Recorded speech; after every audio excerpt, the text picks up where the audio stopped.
मैं Brijesh Maurya Atharva success point के online platform पर एक बार फिर आपका स्वागत करता हूं।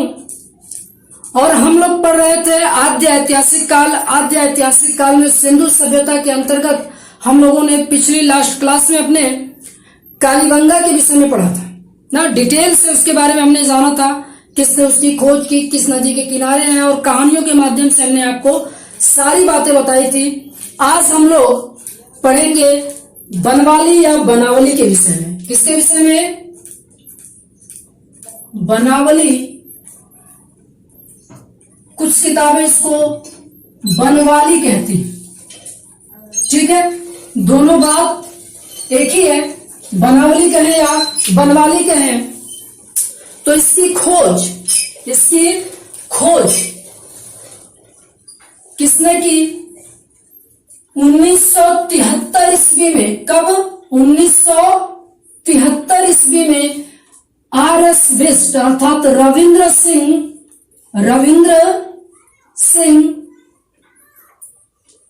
बिष्ट ने की थी इसकी खोज, ठीक है। R.S. बिष्ट ने इसकी खोज की थी। यदि हम स्थान की बात करें कि कौन सा स्थान है, तो ये हरियाणा में पड़ता है, फतेहाबाद हरियाणा में। यहां से इस स्थल की प्राप्ति हुई है, हरियाणा, ठीक है। यदि हम नदी की बात करें कि किस नदी के किनारे मिला है, तो ये घग्गर नदी के किनारे मिला है। किस नदी के किनारे? घग्गर नदी।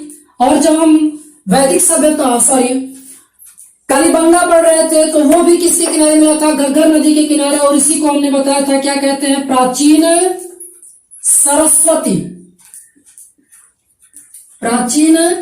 सरस्वती नदी के नाम से इसे जाना जाता है ना। अब यदि हम बात करें कि यहां से क्या क्या मिला है साक्ष्य, तो जो बिष्ट साहब थे ना, रविंद्र सिंह बिष्ट, उन्होंने कहा अपनी मिसेस से कि देखो कुछ बनाओ, क्या करो, कुछ बनाओ। 1921 ईस्वी से लेकर अब तक मैं गेहूं, जौ और चावल खाते खाते ऊब चुका हूं, कुछ अलग बनाओ। तो उनकी मिसेस ने सोचा अच्छा कुछ अलग। तो उन्होंने क्या किया? पति की इच्छा अनुसार उन्होंने उत्तम किस्म का जौ लिया, उत्तम किस्म का जौ लिया,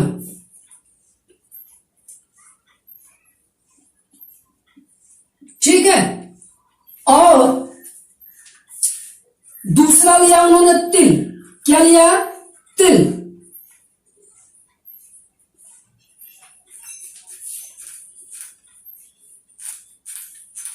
इसको उन्होंने पीसा, उत्तम किस्म का जौ लिया और तिल लिया, दोनों को उन्होंने क्या किया?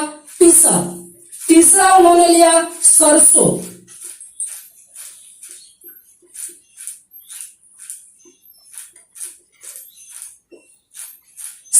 लिया और तीनों को पीस करके बाकायदा उन्होंने क्या बनाया? लड्डू जैसा कुछ बनाया और R.S. बिष्ट साहब को दिया खाने के लिए।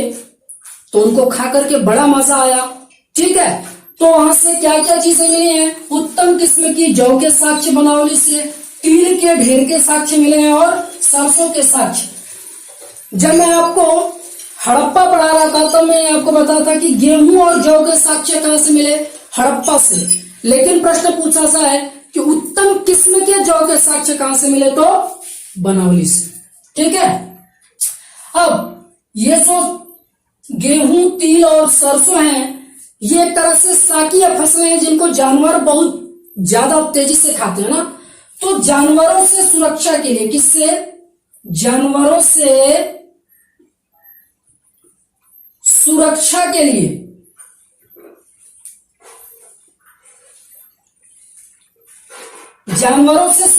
लिए इन्होंने क्या बनाया था?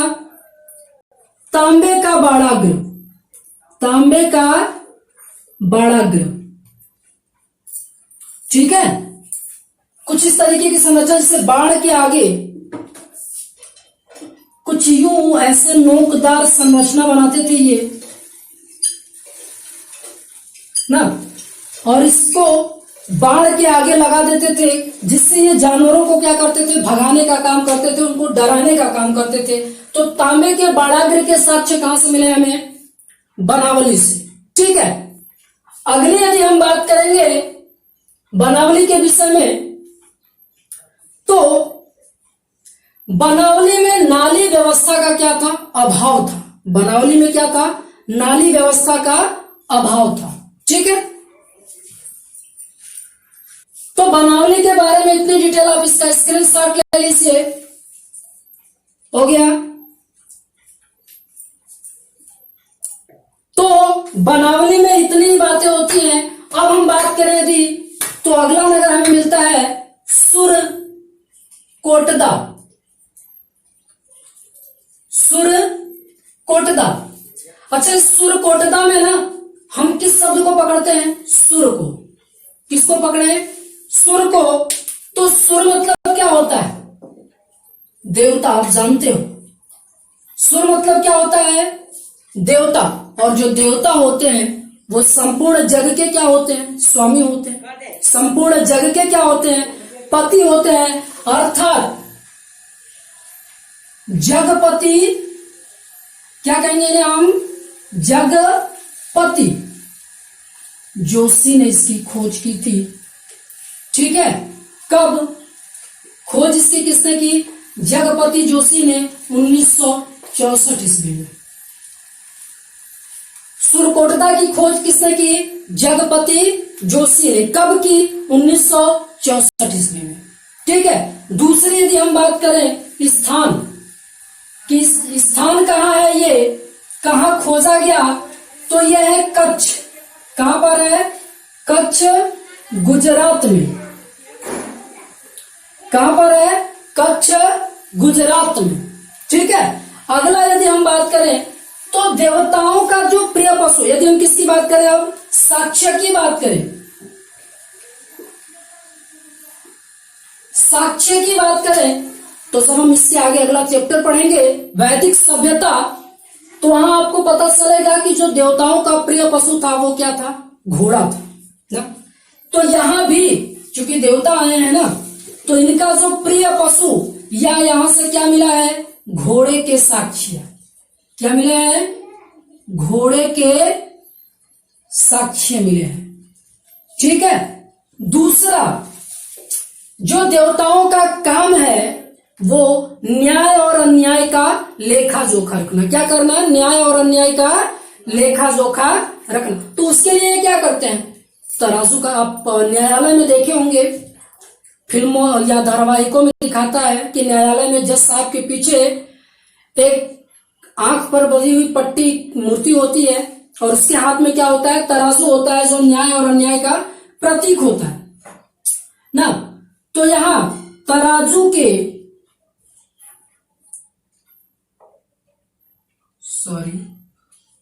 तराजू के दो पालड़े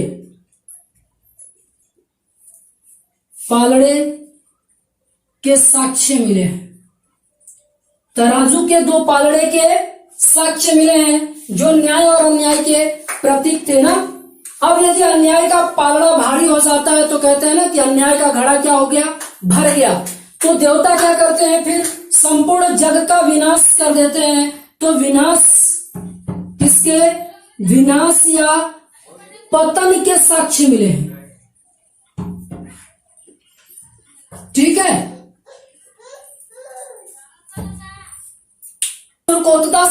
सुरकोटदा से बस इतना ही आता है। ठीक है, आप इसका स्क्रीनशॉट ले लो। हो गया, थैंक यू। तो सुरकोटदा भी खत्म हो गया। अब हम बात करते हैं धौलावीरा की। किसकी? धौलावीरा की। तो वीरा में शब्द याद क्या रखना आपको? वीर। वीर जो होते हैं, सूरवीर का नाम सुना होगा आपने ना। सूरवीर, सूर मतलब क्या? फिर से देवता। तो क्या आ गए यहां से? सूर मतलब क्या हो गया फिर? जगपति जोशी। खोज किसने की इसकी? 1968 में। कब? 1968 में किसने खोज की? जगपति जोशी ने खोज की थी ना। स्थान, यदि हम स्थान की बात करें तो सुंदरनगर, सुंदरनगर कहां में? गुजरात में। सुंदरनगर गुजरात में, ठीक है। नदी की यदि हम बात करें इसकी तो मनहर व मानसर नदियों का संगम। दो नदियां मिलती हैं यहां पर, मनहर और मानसर नदियों का। ये छोटी छोटी नदियां हैं जो भोगवा की सहायक नदियां हैं ना। मनहर और मानसर नदियों का संगम पर इसकी प्राप्ति होती है, ठीक है। अब यदि हम इसकी साक्ष्य की बात करें, धौलावीरा के साक्ष्य की बात करें, ठीक है, तो यहां से पहला साक्ष्य हमें मिला प्राचीनतम स्टेडियम के साक्ष्य। प्राचीनतम स्टेडियम के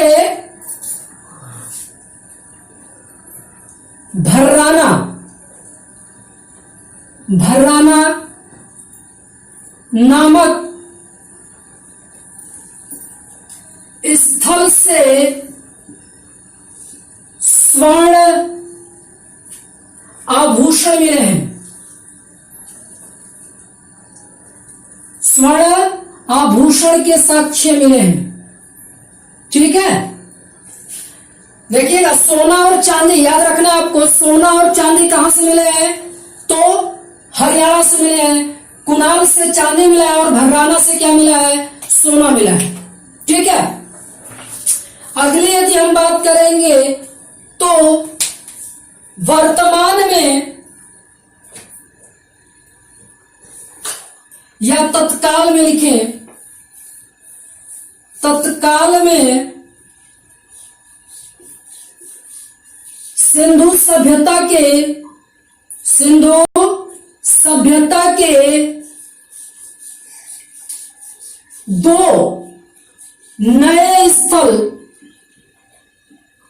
दो नए स्थल खोजे गए हैं। दो नए स्थल खोजे गए हैं और वो स्थल कौन से हैं? तो गुजरात में एक स्थल क्या है? करीम शाही गुजरात से खोजा गया है। और थार मरुस्थल से एक स्थल खोजा गया है, वेंगी कोट। ये मोस्ट इंपॉर्टेंट फैक्ट है, इसको आप मोस्ट इंपॉर्टेंट में डालिएगा। ये प्रेजेंट का है, ठीक है, कि सिंधु सभ्यता के कौन से दो नए स्थल खोजे गए? तो गुजरात के करीम शाही और थार मरुस्थल से वेंगी कोट, ठीक है। अब हम देखेंगे सिंधु सभ्यता की देन। सिंधु सभ्यता की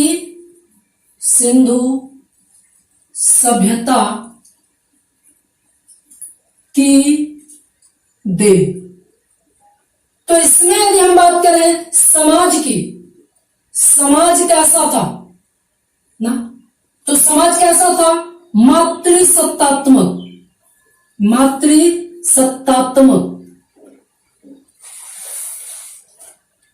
समाज कैसा था? मातृसत्तात्मक, अर्थात महिलाओं को प्रधानता दी जाती थी समाज में, ठीक है। वर्तमान में कैसा समाज है? पितृसत्तात्मक ना, महिलाओं को प्रधानता दी जाती थी समाज में। दूसरा यदि हम बात करें वस्त्र, इनका वस्त्र कैसा था?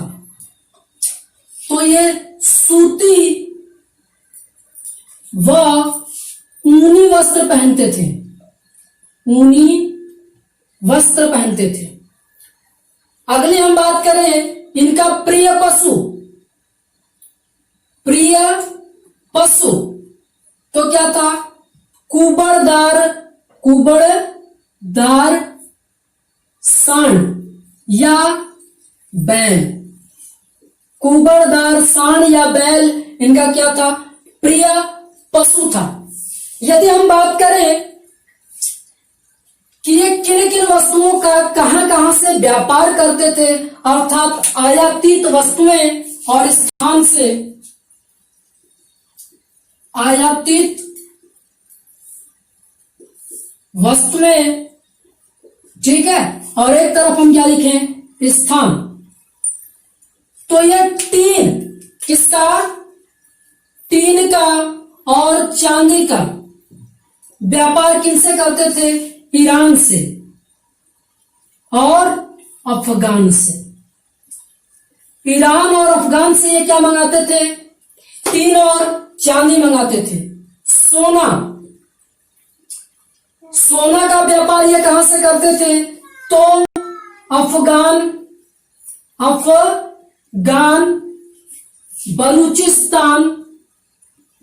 बलूचिस्तान और दक्षिण भारत, ठीक है। तांबा, अगला क्या है? तांबा ये मंगाते थे कहां से? तो राजस्थान और राजस्थान में कहां से? खेतड़ी से ये तांबा मंगाते थे, ठीक है।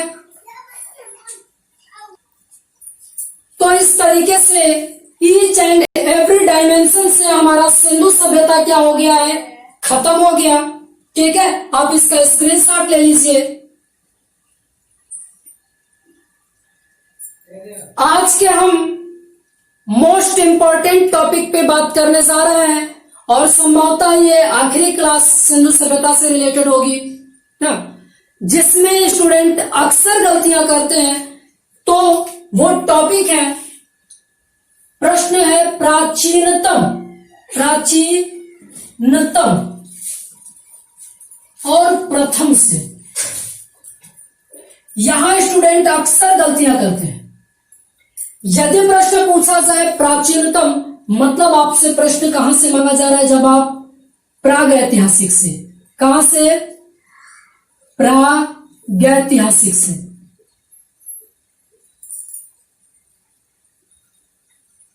और यदि आपसे प्रथम मांगा जा रहा है, प्रश्न में पूछा है प्रथम, मतलब आपसे कहां से पूछा जा रहा है?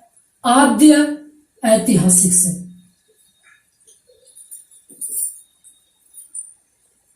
इस अंतर को समझिएगा।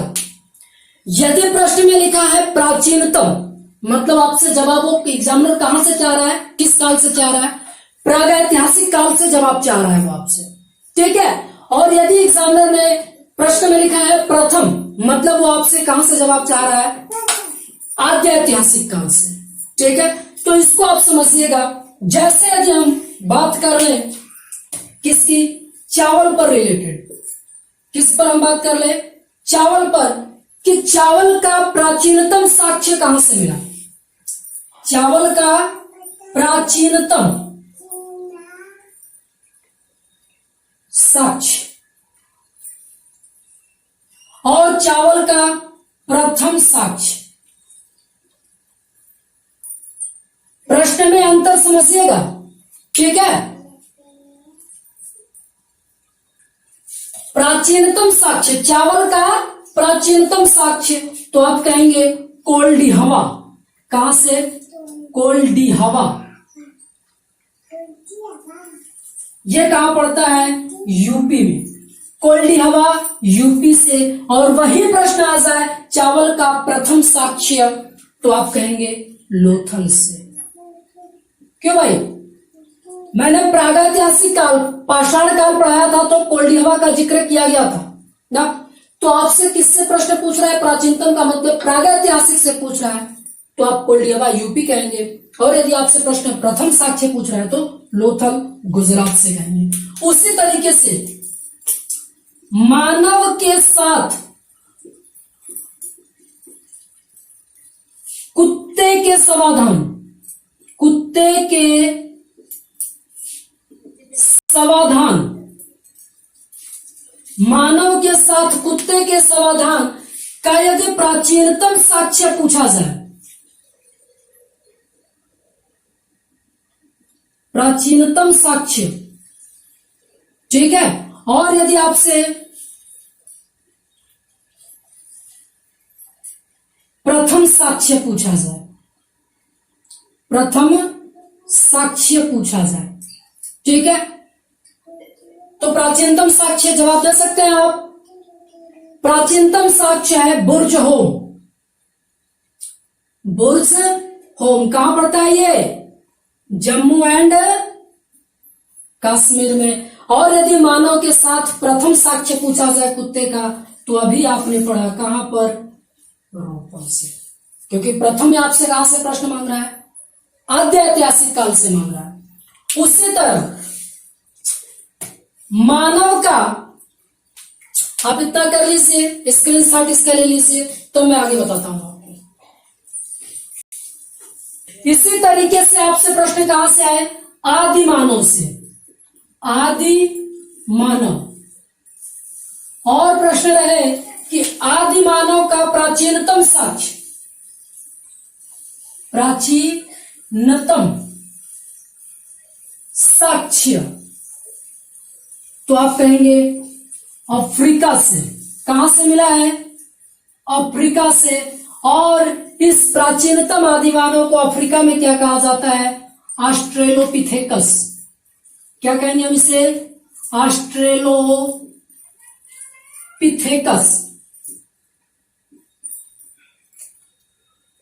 ठीक है। और यही यदि प्रश्न रहे कि भारत में, कहां पर? भारत में प्राचीनतम साक्ष्य, भारत में प्राचीनतम साक्ष्य, तो आप कहेंगे नर्मदा घाटी। कहां पर? हथनौरा, हथनौरा से, ठीक है। और इसकी खोज नर्मदा घाटी में किसने की थी? तो डॉक्टर अरुण सोनकिया ने। किसने खोज की थी? डॉक्टर अरुण सोनकिया ने। अच्छा, भारत में ना राम की पूजा की जाती है, तो भारत में जो प्राचीनतम साक्ष्य मिला है उसे हम क्या कहते हैं? रामापिथेकस। क्या नाम दिया गया? रामापिथेकस। विश्व में प्राचीनतम साक्ष्य ऑस्ट्रेलोपिथेकस अफ्रीका से, और भारत में प्राचीनतम साक्ष्य नर्मदा घाटी हथनौरा से। स्टेडियम के साक्ष्य, ठीक है, कहां से मिले हैं? धौलावीरा से। दूसरा जो मोस्ट इंपॉर्टेंट है, ये सूचना पट, सूचना पट के साक्ष्य, ठीक है, सूचना पट के साक्ष्य। और सूचना पट पर सैंधव लिपि का अंकन मिलता है। किसका? सैंधव लिपि। सैंधव लिपि के अंकन का साक्ष्य किस पर मिलता है? धौलावीरा से प्राप्त सूचना पट से, ठीक है। अब यदि हम सैंधव लिपि पर थोड़ी सी बात करें, तो आप पहले इसका स्क्रीनशॉट ले लीजिए। हो गया। तो मैं आपको थोड़ी सी बातें सैंधव लिपि से बता देता हूं ना। सैंधव लिपि, इससे प्रश्न बनेगा ही बनेगा, ठीक है। चाहे आप लोअर देने चाहिए, लोअर पीसीएस या पीसीएस का एग्जाम देने चाहिए, या किसी भी स्टेट पीसीएस में, या फिर लेखपाल या वीडियो कानून को जो भी प्रश्न आते हैं पुलिस वगैरह, उनमें इससे प्रश्न जरूर बनता है सैंधव लिपि से। तो यदि हम बात करें थोड़ी सी सैंधव लिपि की, तो देखिए सैंधव लिपि कुछ इस तरीके से लिखी गई लिपि थी।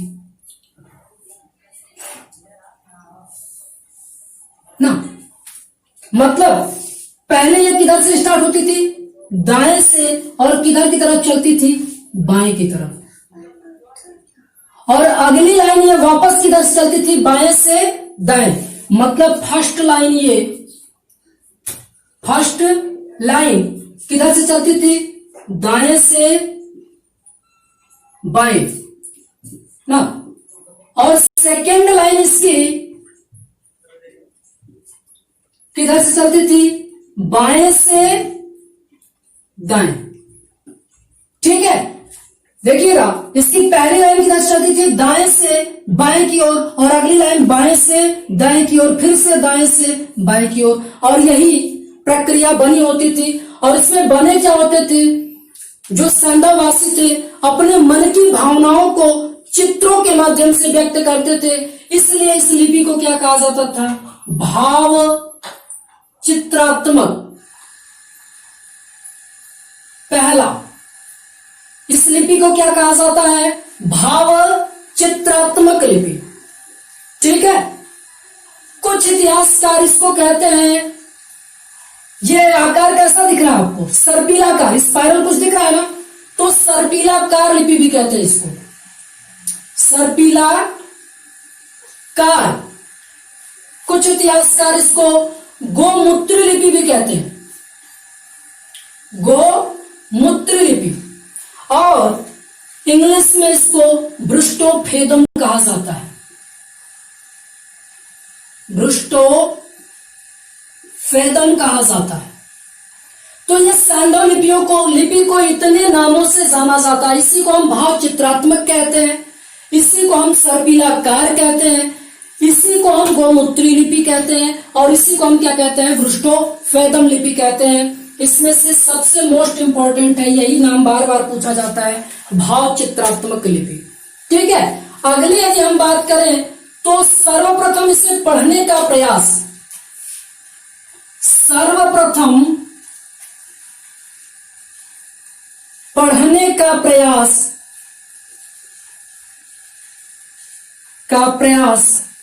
किसने किया था, ब्रेडन महोदय ने, ब्रेडन महोदय, जो क्या रहे थे, असफल रहे। ठीक है, सर्वप्रथम सैंधव लिपि को पढ़ने का प्रयास किसने किया, ब्रेडन महोदय ने, जो क्या रहे थे, असफल रहे थे। दूसरी बारी से प्रथम भारतीय, हम क्या बात कर रहे हैं, प्रथम भारतीय जिसने पढ़ने का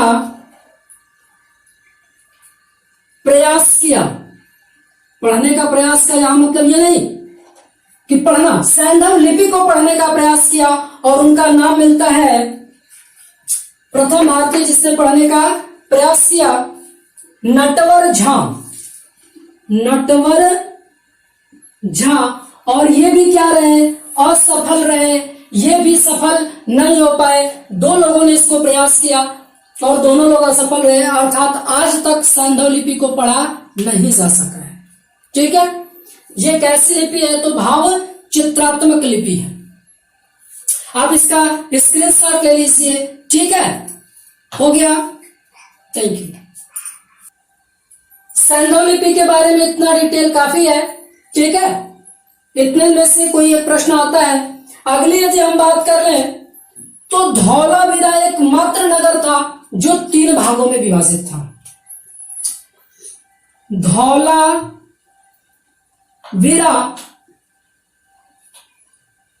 एकमात्र स्थल था जो 3 भाग में विभाजित था।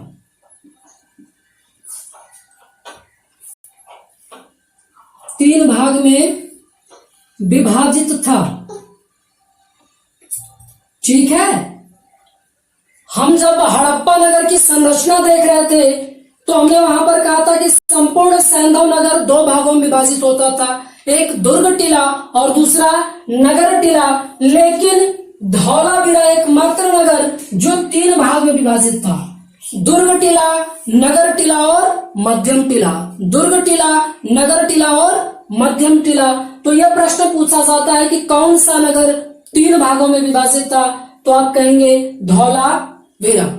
ठीक है, अब हम अगली बात करते हैं रोपड़ की। तो मित्रों हम अगली किस नगर की बात करेंगे? रोपड़ की। रोपड़, ठीक है। रोपड़ की यदि हम बात करें खोज, तो खोज किसने की थी? 1950-51 में। कब? 1950-51 ईस्वी में बीबी लाल ने किया था। बीबी लाल ने। कालीबंगा की भी खोज इन्होंने की थी, बीबी लाल ने। ठीक है। यदि हम नदी की बात करें कि किस नदी के किनारे है, तो आपको पता है ये सतलज नदी के किनारे। यदि स्थल की हम बात करें तो स्थल में ये कहां है? पंजाब में। पंजाब में ये सतलज नदी के किनारे स्थित है रोपड़। ठीक है। अगली यदि हम बात करें तो ये बहुत ही इंपॉर्टेंट फैक्ट है, स्वतंत्र भारत में। क्या? स्वतंत्र भारत में खोजा गया प्रथम स्थल है ये। स्वतंत्र भारत में खोजा गया प्रथम स्थल है। तो इसको आप याद रखेंगे।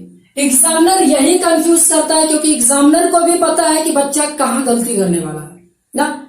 यदि प्रश्न पूछा जाए आपसे कि सिंधु सभ्यता का खोजा गया प्रथम स्थल, सिंधु सभ्यता का खोजा गया प्रथम स्थल, तो आप क्या कहेंगे? हड़प्पा, 1921 ईस्वी में हुआ था ना। लेकिन यदि प्रश्न आ जाए स्वतंत्र भारत में खोजा गया प्रथम स्थल, तो आप कहेंगे रोपड़, 1950-51 में। आजादी के बाद खोजा गया भारत में ये पहला स्थल है। ठीक है। दूसरा यदि हम बात करें यहां पर ना, तो मानव के साथ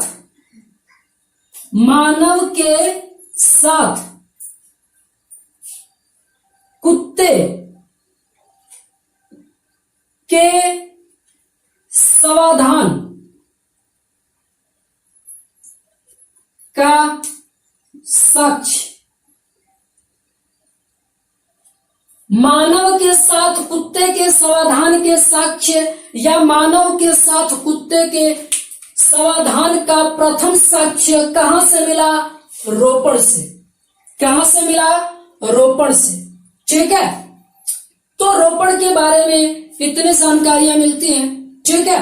आप इसका स्क्रीनशॉट ले लीजिए। हो गया।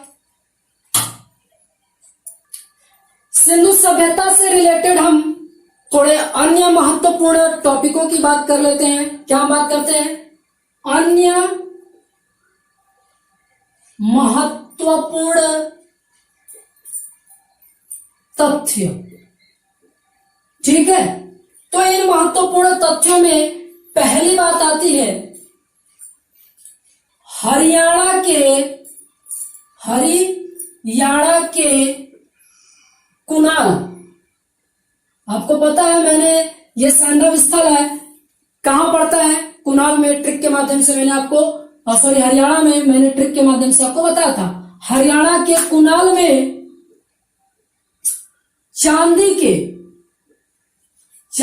के 2 मुकुट, चांदी के 2 मुकुट के साक्ष्य मिले हैं।